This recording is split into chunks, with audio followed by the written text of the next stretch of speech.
প্রথমে আজকে এই পবিত্র ঈদুল আজহাতে আপনাদের মাধ্যমে দেশবাসীকে ঈদের শুভেচ্ছা জানাচ্ছি এবং আমরা বেশ কিছু সময় ধরে এই ঢাকা মেডিকেল কলেজ হাসপাতালের বেশ কয়েকটি বিভাগ ঘুরে দেখেছি এবং আমরা এখন যেখানে অবস্থান করছি এটি হচ্ছে ঢাকা মেডিকেল কলেজ হাসপাতালের জরুরি বিভাগ এবং সারা দেশ থেকে বিশেষ করে প্রতিদিনেই মতোই এখানে ঢাকা মেডিকেল কলেজ হাসপাতালের জরুরি বিভাগে বিভিন্ন রকমের রোগীরা আসে। আপনি খুব রাইটলি বলেছেন যে আজকে বিশেষ করে আঘাতজনিত কারণে বিভিন্ন রকম অ্যাক্সিডেন্ট, ট্রমা এইসব কারণে কিন্তু বেশ কিছু রোগী ইতিমধ্যেই গত রাত থেকে আসছেন এবং আমি বেশ কয়েকজন রোগীর সঙ্গে কথা বলেছি। আঘাতজনিত কারণে তারা আসছেন। স্বাভাবিক যেসব রোগীরা সেবা নিতে এখানে আসেন জরুরি বিভাগে, তাদের পাশাপাশি কিন্তু এই সংখ্যাটি নিতান্তই কম না।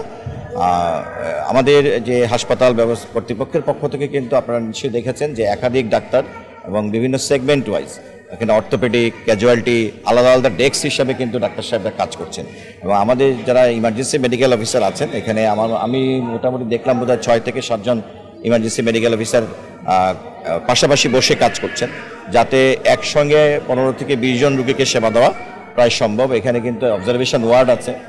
আপনারা লক্ষ্য করেছেন যে আমি ইতিমধ্যে যে কয়েকজন রোগীর সঙ্গে কথা বলেছি, ডাক্তার সাহেবরা বলেছেন, যেমন একজন রোগী এসেছেন যে পশু কোরবানি করতে গিয়ে পেটে আঘাত পেয়েছেন এবং ওনাকে কিন্তু এই মুহূর্তে ভালো মনে হচ্ছে। তারপরেও ডাক্তার সাহেবরা কিন্তু তাকে অবজারভেশনে রাখার পরামর্শ দিয়েছেন। উনি হয়তো আগামী কয়েক ঘন্টা অবজারভেশনে থাকবেন।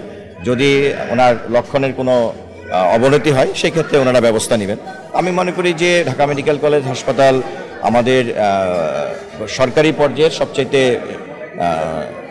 সর্বশ্রেষ্ঠ প্রতিষ্ঠান এবং সেই ক্ষেত্রে তাদের যে সেই প্রস্তুতি যথাযথভাবেই ওনারা আছেন। এখানে আমার সঙ্গে আমার ঢাকা মেডিকেল কলেজ হাসপাতালের সম্মানিত পরিচালক মহোদয় আছেন, উপপরিচালক মহোদয় আছেন, আমাদের এখানে কার্ডিওলজি বিভাগের বিভাগীয় প্রধান আছেন, সার্জারির আমাদের যে আবাসিক সার্জন উনি আছেন, আমাদের কার্ডিওলজির সহকারী অধ্যাপক আছেন।